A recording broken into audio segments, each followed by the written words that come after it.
Salut tout le monde, bienvenue sur un nouvel épisode de QLS. Aujourd'hui, avec mon gars Brad, comme d'hab, on va carrer l'émission parce que j'ai pas eu le temps de regarder tous les matchs. Donc, c'est toi qui vas faire des analyses. J'espère que tu vas faire des analyses un peu plus intéressantes que ce que tu avais dit sur Berlin la semaine dernière. Donc, en mode, ça allait être la meilleure équipe d'Euroleague. Je me rappelle pas avoir dit ça. J'ai juste dit que c'était meilleur que l'Asvel. Ça reste à prouver. En attendant, quand ils se sont joués, c'est comme Bondy et Boulogne, la dernière fois qu'on s'est joué, on a vu qui était meilleur. Bref, ceci est un autre débat. On est parti du coup, c'est bon, t'es chaud? On est parti sur les Let's clubs go. français. Allez, club français, c'est parti.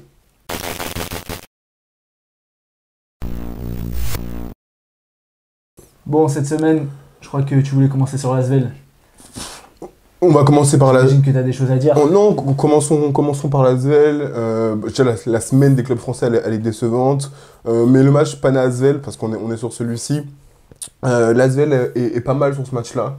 Mais en fait, j'ai l'impression de répéter la même chose et ça m'agace. Je commence mes semaines à chaque fois de la même façon, ça me saoule. L'Asvel est pas mal, l'Asvel fait un bon match, il fait un bon début de match. Il trouve Youssouf Afal, Geoffrey Lauvergne est plutôt bien, il est présent dans la raquette. Paris Lee qui met beaucoup d'intensité défensive, il est bien présent comme d'habitude. C'est le meilleur intercepteur, merci, de l'Euroleague cette saison. Donc non, franchement, j'aime ce qu'il propose. Et même si par exemple à la fin du premier quart-temps, on a le Pana qui est devant, je trouve que l'Asvel est bien présent. Je trouve qu'ils se battent, ils sont dans la bonne énergie, ils font plutôt un bon match. Et comme d'habitude, un moment, les lumières, elles s'arrêtent et ça me frustre parce que j'ai l'impression de répéter la même chose toutes les semaines. Je sais pas, avant qu'on arrive sur la fin du match, on va s'arrêter à là, ce que toi t'en as pensé. Mais moi, je suis en tout cas, sur ce début de match, j'étais plutôt satisfait. Bah moi, écoute, j'avais plutôt peur après le dernier match qu'ils avaient fait contre Valence, où ils avaient vraiment lâché l'affaire et on aurait, comme j'avais dit, on aurait dit l'équipe de début de saison. J'avais peur que le fait d'être toujours proche de gagner et jamais gagner, au bout d'un moment, ils lâchent. Je t'avais dit que ça avait commencé par Valence. Donc je suis plutôt agréablement surpris du visage qu'ils ont montré.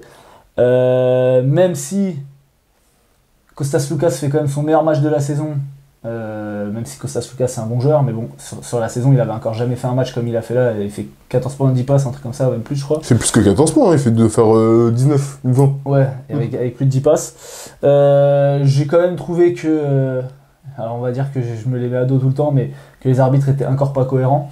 Ça donne des lancers francs à une action avec Kendrick Nunn, il tombe au lancer franc, il est même pas en train de tirer ça lui donne 2 lancers. De l'autre côté, Youssouf Afal, il se fait découper, on lui donne rien du tout. Donc j'ai trouvé l'arbitrage un peu encore dur. 18-12 pour Kostas Loukas. Ouais, 18-12. Donc c'est son meilleur match de la saison. Voilà, donc Ekbounou fait une bonne rentrée. Encore une fois, donc Boris Dalot c'était le seul qui ne jouait pas. Attends, on peut faire un temps mort là-dessus? T'as vu le tweet de Gershon Yabusele? Non, j'ai pas fait attention. Il a dit qu'en gros, parce qu'en fait il répondait à une rumeur qui disait que l'Asvel était sur Nico Magnon. Ça j'ai entendu parler. Et il disait que en gros, arrêtez de signer des contrats, donner une chance aux joueurs qui sont là, comme Boris Dalot, tu vois. Et donc il y avait des commentaires, et franchement il a répondu à pas mal de gens, pas à moi, mais mais du coup il y avait des gens qui disaient que voilà, il avait eu une seconde opportunité, qu'il n'avait pas prouvé et tout. Alors nous on a regardé tous les matchs de l'Asvel, il est rentré à un match, 4 minutes, je crois que c'était contre l'Étoile Rouge, je sais pas quoi, même pas 2 minutes, j'appelle pas ça avoir des opportunités, et c'est ce que Gershon leur a dit d'ailleurs. Ouais. Il a dit, on voit la différence entre ceux qui jouent et ceux qui regardent le basket. Vraiment. Donc voilà, merci Gershon. Boris Dalot, et en plus, moi c'est ce que j'ai dit aussi en réponse, c'est que il y a des moments où tu fais jouer Chelsea à la main. Si tu veux pas faire jouer Yakov, on va y venir. Si tu veux mettre un poste 3 à la main, on va y venir. Prends Boris Dalot. C'est un vrai mec qui peut jouer meneur. Enfin, c'est un vrai créateur, c'est un très bon passeur sur pick and roll. C'est un mec qui peut monter la balle, etc. Décharger dans De Colo, décharger Chelsea. On va en parler dans la deuxième partie du match. Après, voilà, peut-être que... Enfin, Podzeko, je pense qu'il va pas trop revenir dessus. Enfin, on a déjà vu des retournements de situation un peu comme ça, mais j'ai l'impression que il est juste pas dans ses plans, quoi. Ouais, alors ça, c'est une chose, ne pas être dans ses plans, ok. Sauf que là, tu te tires une balle dans le pied, parce que ce que tu dis, c'est qu'il y a des séquences où tu joues sans meneur de jeu. Et là, sur le match contre le Pana, alors c'est assez paradoxal, parce qu'ils font aussi un run à ce moment-là qui leur permet de revenir l'Asvel avec de la transition. Mais sur toutes les phases de jeu arrêtées, sur du demi-terrain, ils ont été incapables de créer. À un moment, tu as Chelsea qui joue poste 1, il aime pas ça, et c'est pas sa nature de le faire, et c'est normal, être un meneur de jeu, c'est un métier. C'est un métier. Tu peux pas de dire ah c'est bon, je suis un poste 2, je suis capable de monter la balle et être meneur de jeu, c'est pas la même chose. Ouais. Et oui, il est capable de le faire, il peut dribbler, ok, mais c'est un métier. Mettre les mecs au bon endroit, distribuer le ballon, annoncer le système, subir la pression du défenseur, c'est un métier. Pendant cette période-là, il perdait en plus un tas de ballons à un moment. Il y a Nando assis, il y a Paris Lee qui était assis, il y avait Chelsea sur le terrain. Boris Alou, il est là, il est en tenue civile, comme ça, il regarde en l'air. Il était pas sur la feuille. Enfin, ouais, au bout d'un moment, les gars, vous avez des joueurs, et je suis d'accord avec toi, donner 3 minutes de jeu à un mec une fois. Sur un match, sur 14 journées, tu peux pas dire qu'il a eu sa chance. Hein. Et en plus de ça, tu me dis, l'Asvel, ils sont en 10-14. Je me dis, ok, c'est vrai, ça bouge pas, ok, mais les gars, au bout d'un moment. Vous êtes dernier ex-aequo d'Euroleague. Vous êtes à 2-14, enfin, je pense qu'on peut lui donner 10 minutes, 15 minutes pour voir ce que ça donne. Tu mets pas Yakov, qui est plutôt jeune, enfin, t'as un mec qui est capable de monter la balle. Surtout que Yakov, au final, tu préfères ne pas le mettre. Enfin, ne pas mettre de meneur que mettre Yakov. C'est terrible. Parce que là, prends Boris Dalot. C'est Essaye, si tu comptes vraiment pas sur Yakov. Vraiment, je comprends pas. Vraiment, je comprends pas ce qui se passe. Et pour la finalité avec l'Asvel, bah, ils ont perdu comme d'habitude. Et moi, j'ai les mêmes frustrations que j'ai en fin de match à chaque fois. C'est ce manque de lucidité, c'est ces carences. C'est Youssouf Affal sur ce match-là qu'on a retrouvé un peu comme l'ancien Youssouf Affal qui a fait beaucoup de fautes et qui a handicapé. En même temps, moi, je trouve qu'il s'est pas bien sifflé. Hein. Il y a beaucoup de situations où il monte, il y a des mecs qui s'appuient sur lui, qui sautent sur lui et ça siffle pas. Genre, c'est... Oui, sauf que c'est pas... mais derrière, c'est souvent sur ça qu'il fait. Genre, il rate, il veut aller chercher un rebond, il est frustré et il fait des fautes. Ouais, ou sinon quand il prend ses positions et qu'il jette ses bras comme ça. Parce que les mecs, je pense que, enfin, j'imagine que dans le scouting report, parce que c'est quand même la même chose dans beaucoup de matchs, de se dire, ok, Youssouf Affal, essayer de le faire sortir en genre attrapant ses bras, etc. Il va toujours faire des gestes d'énervement et les arbitres voient toujours les gestes d'énervement et pas les adversaires qui attrapent les bras au début. Mais... Donc bon, après, ils perdent pas sur ça. Mais non, ils perdent sur le rebond offensif par exemple. Ils se sont fait casser la gueule au rebond. Ouais, c'est quoi la stat au rebond je l'ai pas sous les yeux, mais je vais aller la chercher. Alors. C'est vrai que 6 rebonds, il prend Geoffrey Lauvergne quand même. Hein. Ouais, mais ils sont cassés la balle. Rebound, la 35. Balle, hein. La balle. 35 à 37. À 37. Tu vois, ils sont pas du tout cassés. Non, mais si, attends, offensivement, 15. Mais pourquoi j'ai le sentiment que... Voilà, encore une fois. Putain, tu vois, je te dis, là, tu vas carrer l'émission. Non, c'est à toi de faire du truc. Non, tu dis de la merde. Non, mais attends. Non, nos téléspectateurs, mais vas-y, ils vont se dire quoi? Ils vont se dire, ouais, c'est des mecs qui connaissent rien au basket. Ils connaissent pas rien. Regardez le match. Regardez le match, mais regarde les stats.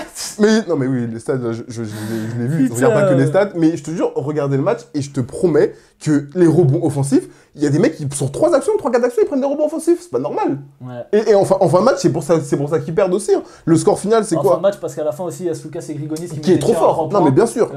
Grand ouvert, comme d'habitude. Ouais, mais au bout et puis, il y a une antisportive aussi qui est donnée à Chelsea. Encore une fois, je comprends pas ces antisportives. Tout le match, les mecs, ils arrêtent les contre-attaques en regardant l'arbitre, en faisant comme ça.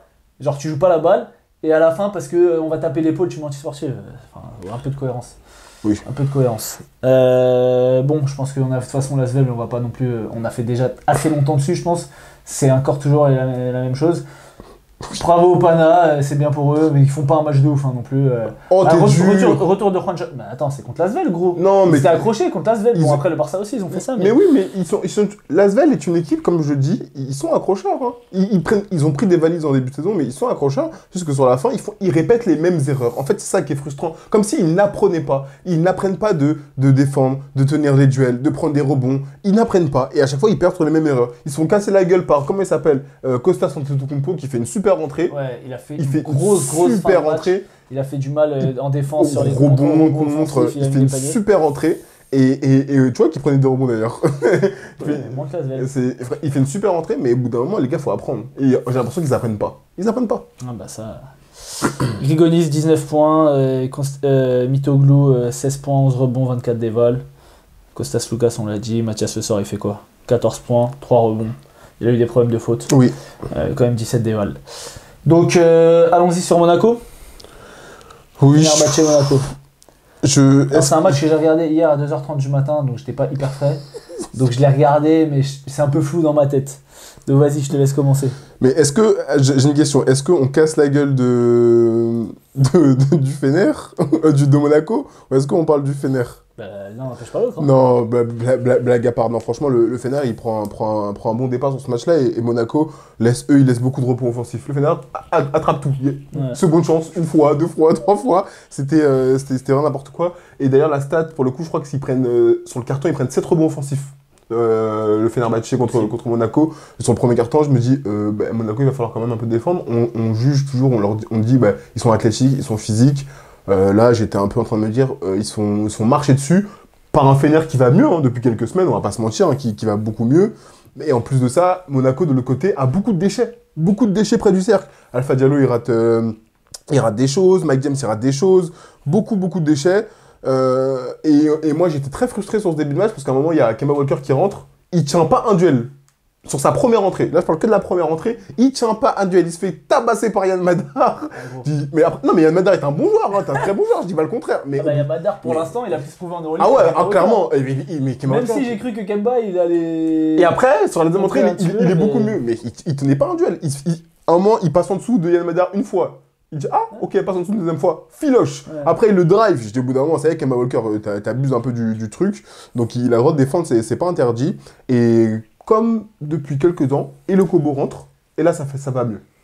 Là, ça va mieux. Il fait du bien. Il est bien présent. Même si le Fener reste. Encore une fois, j'ai regardé le match à moitié endormi, mais j'ai pas trouvé qu'Eli Okobo ait fait un super match. Non, t'es dur. Il fait moins 9 de plus-minus. Oui, non mais d'accord, mais si t'as écouté ce que j'ai dit, il rentre, il fait du bien. Est-ce que j'ai dit Eli Okobo fait un grand match? Après, en vrai, il fait pas un mauvais match à l'Eval. Il fait 14 points, 3 rebonds, 4 passes. J'ai dit, il rentre, à ce moment-là du match, il rentre, il fait du bien. Il n'y a aucun joueur de comment on appelle ça, de Monaco qui peut marquer un panier. Et du coup, il y a Mike James. Ouais, non, mais je vais en parler juste après. Mais en plus, moi je suis pas d'accord, parce que sur le début de match, les 4 premières actions, Monaco ils font des passes bas. Ils mettent que des backdoors. Ils jouaient que ça, Fener coupait les passes, ils ont joué que des backdoors, ils mettent leurs 4 premiers paniers, c'est 4 lay-up. Alors après, oui, ça c'est un peu compliqué.